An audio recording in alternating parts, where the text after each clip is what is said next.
A rapper, record producer, songwriter, and actor, Eminem has a wide range of talents. I've been writing lyrics since I was like 14 years old, and just the more I wrote, the better I kept getting at it. It is widely considered that he is one of the greatest and most influential artists of all time. He has been named King of Hip Hop by Rolling Stone magazine and one of the 100 greatest artists of all time. What Eminem. And as a kid, he was never really like in a stable environment. His mom moved around a lot. She didn't have any sort of like roots that he could hang on to. So I think he was just one of these kids who just ends up being kind of lost as a youngster and not really finding a community that supported him. At 6 months, his father, Bruce, walks out on him. The abandonment by his father at an early age left him with no male role model. And worse than that, with the sense that the male who was entrusted into whose care he was entrusted, did not think highly enough of him to stick around and make sure he was okay. And that was the first act of abandonment that Marshall had to put up with. His mother is troubled. His grandmother was an alcoholic who was, allegedly, abused by her mother, which would be his great-grandmother. So he's got this dysfunctional family he grows up in. He moves. As a child, every few months, he's moving from place to place. He's got no stability in his family life, no anchor where he can sit down and say, this is who I am, this is where I live, this is my part of the world. He was deprived of that from an early age, and that had long-term and significant effects and ultimately drove, his creativity. It's where that genius comes from. After Bruce Mathers had abandoned the family, it was up to Debbie Mathers to raise the young Marshall as a single parent. It proved to be a tough task, and as a result, their relationship became increasingly volatile. Anyone who's heard Eminem's music knows his relationship with his mother is very volatile, very violent. She described herself as an overprotective mother.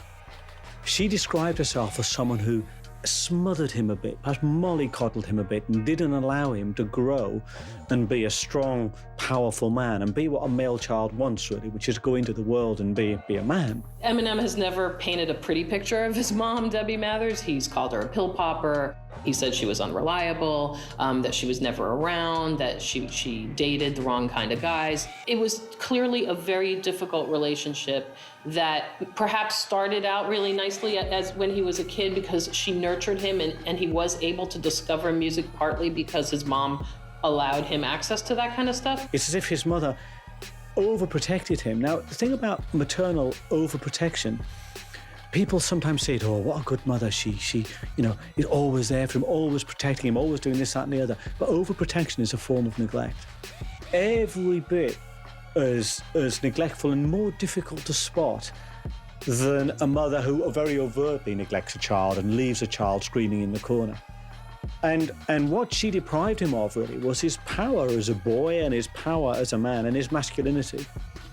And I think that defined so much of his later life. But in the end, it just seemed like she abandoned her kid, as much as his dad abandoned him when he was 6 months old. Marshall's exceptionally harsh childhood continued throughout his time at school, where he was bullied and beaten on a regular basis.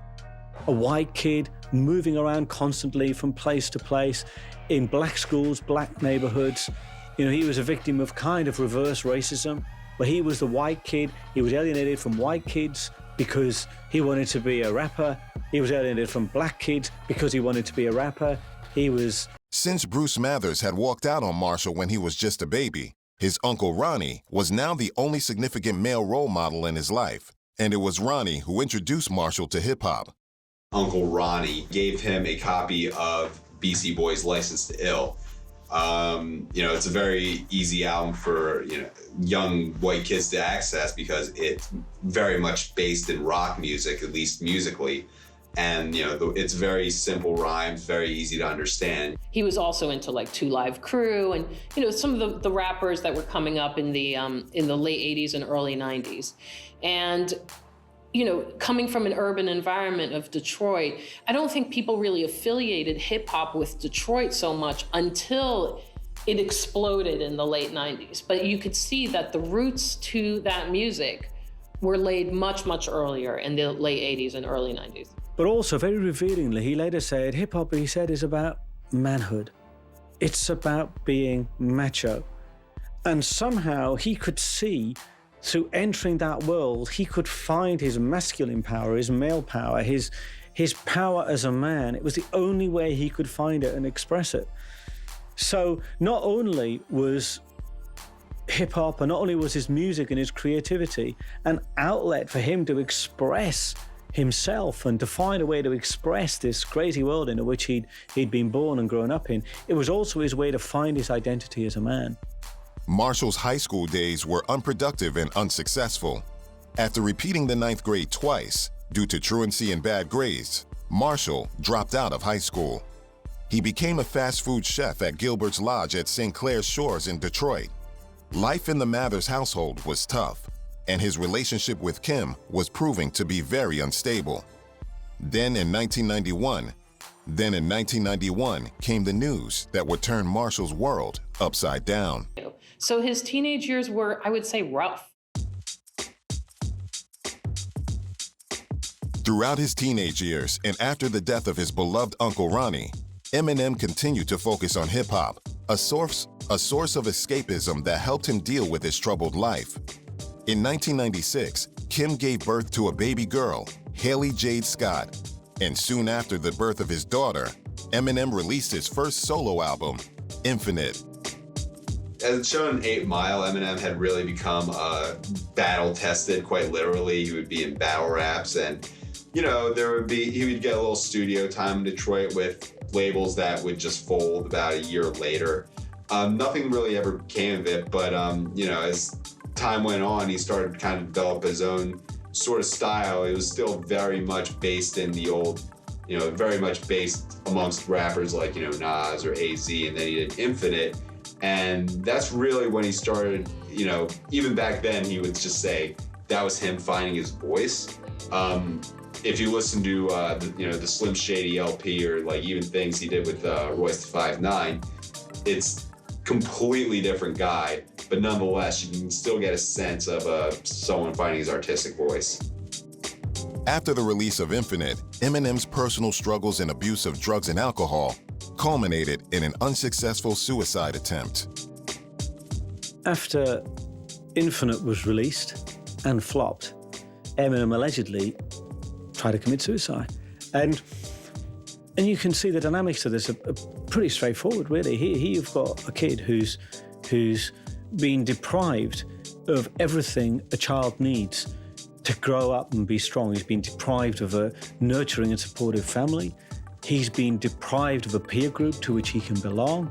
He's been deprived of a home or a city or a town which he feels like he can call his own. And suddenly he has this dream, which is Uncle Ronnie instilled in him from when he was 11, I think, when Uncle Ronnie introduced him to rap.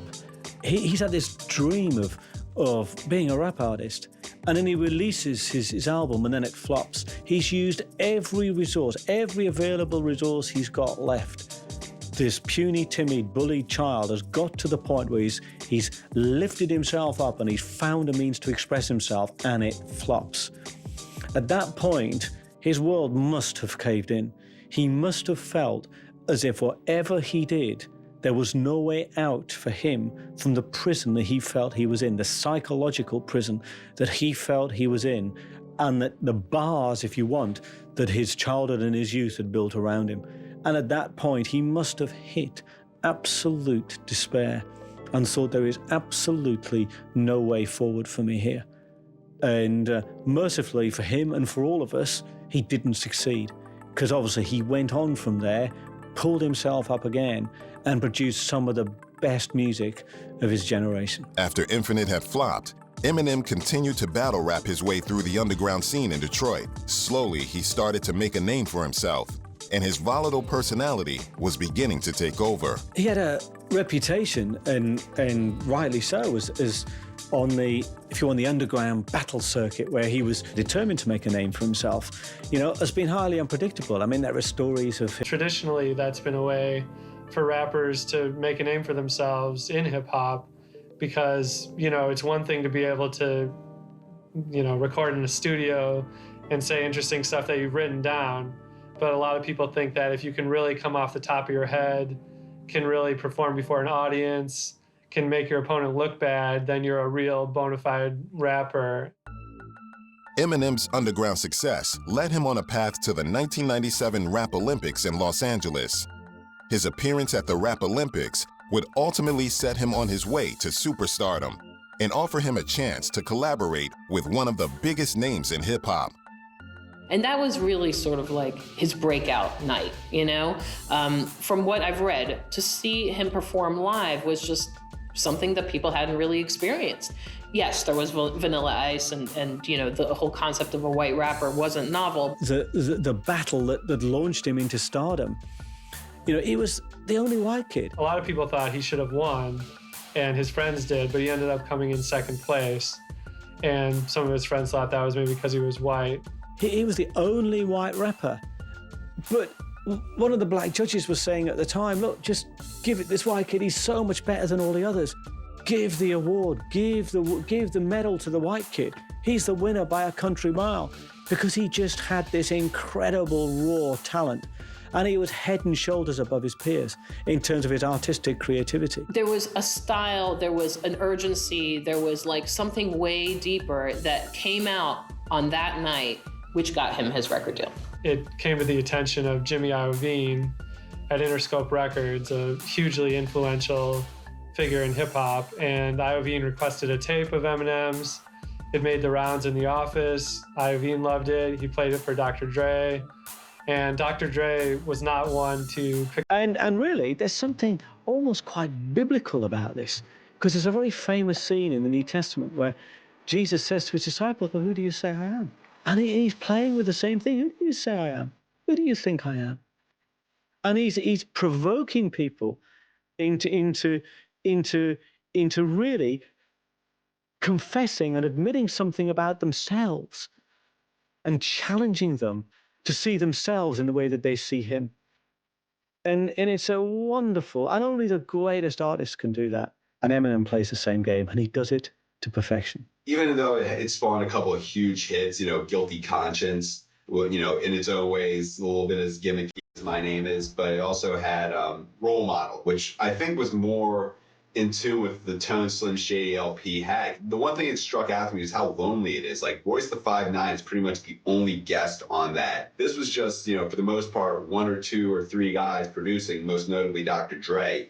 And a complete, they put all their chips on the table thinking that Eminem, in and of himself, was going to be a star. And of course, they were right. It sold about 5 million copies incredibly quickly and, got him a Rolling Stone cover. And by the turn of the century, you could argue that even before Marshall Mathers LP, he was not only the biggest rapper, but one of the upper echelon of just musicians, like pop stars, the whole. And it made a huge impact on music journalists. I remember that. It was sort of like eye-opening. Like, oh, wait, there's a hip-hop culture and scene coming out of Detroit that we should pay attention to. It was sort of unexpected. For y'all, I probably would have shit left to talk about, so. Really rounded out Eminem's persona and sort of defined him as a heavyweight rapper. It was the album, not only did it sell well, not only was it popular with average listeners, but it delved into some really sort of deep, meaty issues. I consider myself a perfectionist, and I always want to try to top my last, not just album, but try to top my last song that I did. So you might hear the gradual buildup on this album from one song to the next. Every time I sit down and write a rhyme or a song, I want it to be completely different from the last song I wrote, and I want the rhyme style to be completely different, the beat to be different. So, you might hear that on this album. And the song that comes to mind is Stan. And it's a 3-part tragedy that has a real climax and really defined Eminem as someone who could tell interesting stories. And he wasn't just about jokes. He wasn't just about making fun of his mom. He was a guy who had a lot of substance. The song's not so much about Stan, the fan.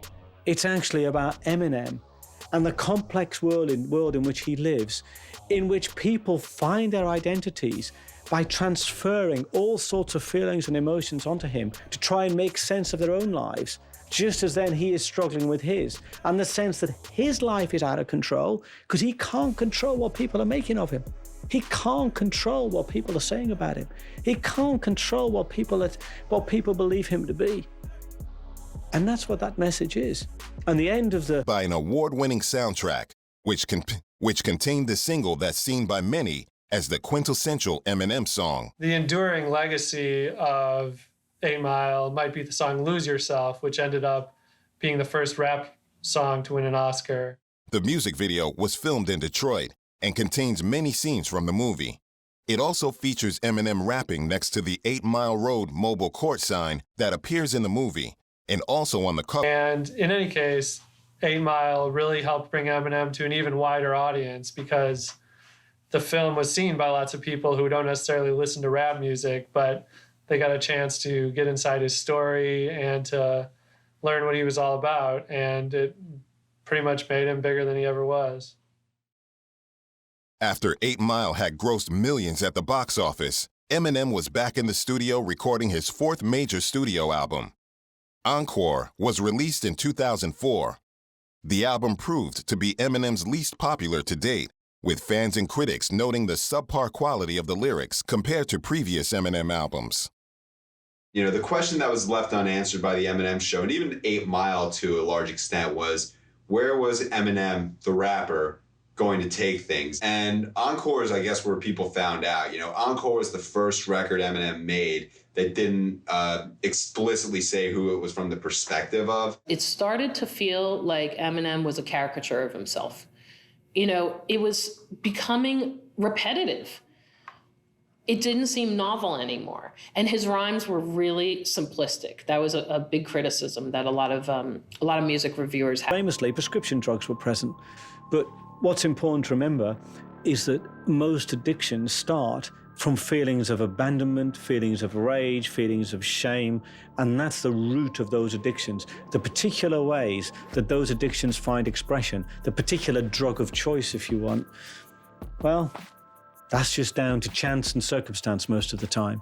And with him, he chose prescription drugs, but it could just as easily have been anything else. And he was having trouble sleeping and he was having trouble functioning. He actually had to cancel an entire European tour during this hiatus between 2005 and 2008. He said that he was at a really low personal point. There were a lot of things going on in his personal life that he didn't really talk about. He remarried his wife, Kim, and then divorced her within a year. And he also saw the death of his best friend, Proof.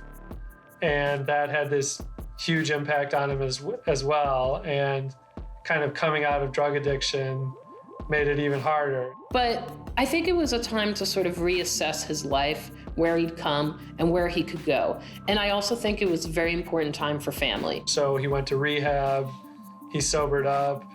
And the way he describes it is that he poured all his energy into hip hop, and rapping became his new drug and helped him get through it. And I think that maybe he had to reconcile a little bit of where he came from and where he was, at the moment. But I will give him props. Eminem could have moved to LA. He could have just been hanging out with Dre every day, but he stayed in Michigan, which I think was really important to sort of keep him grounded, but literally keep him grounded, because he was flying high between, the boasting and the people kissing your ass and the drug addiction. He was living in a reality that wasn't real. So I think that that's what that 3-year hiatus really did. I think it sobered him up in every way.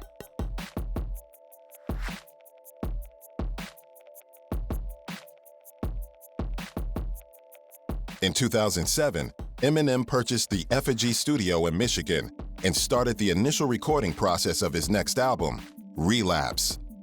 Once again, Eminem worked alongside Dr. Dre, And after 2 years of studio time, the album was ready for release in 2009. 2009 was the first legitimate Eminem record we heard since, Encore. And it was a kind of shocking to hear, where Eminem was at that point, because his hiatus was really shrouded in mystery. Obviously rumors spread about drug addiction and Lord knows what else. And Relapse was an album that just went ahead and took that stuff, head first.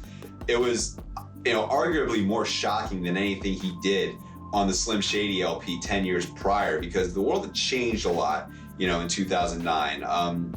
People had become a lot more desensitized to shock, to shock tactics and, hip hop pushing boundaries. And I mean, Relapse, he was, taking pills, like, once again, killing people on record.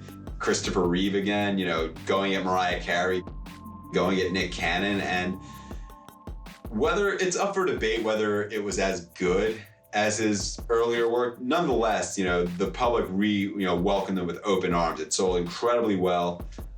Mixed reviews, I'd say, but nonetheless, it was, people were happy to hear Eminem doing that kind of Slim Shady sort of thing instead of, the kind of stone sober, like, political stuff that he was kind of hinting towards on Encore. Relapse was considered a successful comeback for Eminem, but it wasn't until the release of his next album, Recovery, that fans and critics saw Eminem back to his free-flowing best. And in fact, Recovery was the best-selling album of 2010 in any genre.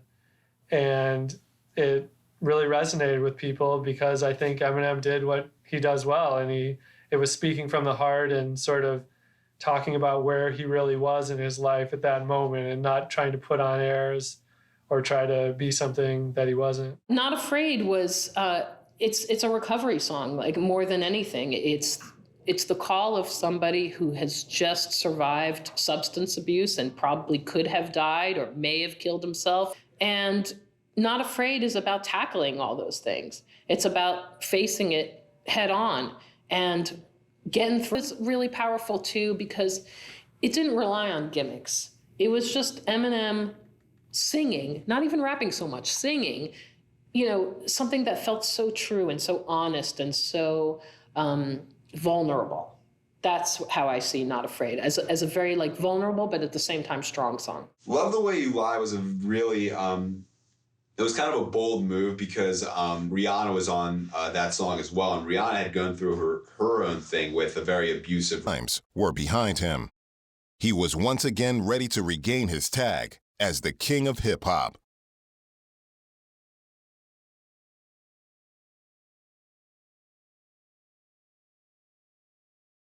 On May 24, 2012, Eminem revealed that he'd begun working on his next album. Shady Records president Paul Rosenberg told Billboard that Eminem's 8th studio album would be released after Memorial Day 2013. Rumors were circulating regarding the name of the new album, and in mid-2013, it was announced that the album would be titled The Marshall Mathers LP 2. The album was already one of the most anticipated albums of the year, but when the title was released, the anticipation grew even further. The lead single from the album was titled Berserk and was released on August 27, 2013. The music video was filmed in Brooklyn, New York. It features cameo appearances by fellow rappers Kendrick Lamar and Kid Rock. The video also features Eminem rapping in front of a huge cassette tape player, as well as short clips of the official music video of Billy Squier's The Stroke, which is heavily sampled in the song. The album received generally positive reviews from music critics, with praise going to Eminem's technical rapping skill and production choices. It debuted at #1 on the US Billboard 200 and had the second highest album sales of 2013. That year, Eminem also went on to win Artist of the Year at the YouTube Awards. Yeah, man, I just want to say real quick, man, thank you to all the fans, everybody who voted. Thanks to YouTube. Thanks everybody for coming out, man. I'm out. One of the few rappers to balance style with substance in 20 years and 15 in the spotlight is Eminem. Over the years, Marshall Mathers has developed so many unique skills that make MCs great, especially in the eyes of specialized pockets of fans. using innovative. And that's what he will be remembered for. I think if Eminem were to retire at this point, he would be in a short list for the greatest rappers ever. And the thing about true artists is they don't lose their creativity. They simply morph as they get older. The older he gets, the more his talent and his artistic creativity will ripen, mature, and change and morph into something else. I think that really culturally, he changed hip-hop in ways that are even more significant. He sort of opened it up, not just for white rappers, but for a whole sort of demographic that hadn't necessarily been interested in hip-hop before. One thing you can be sure of, we will be hearing about Eminem, and he will be creating until the day he dies. And what he creates will always be worth listening to, always be worth watching, and always be worth talking about.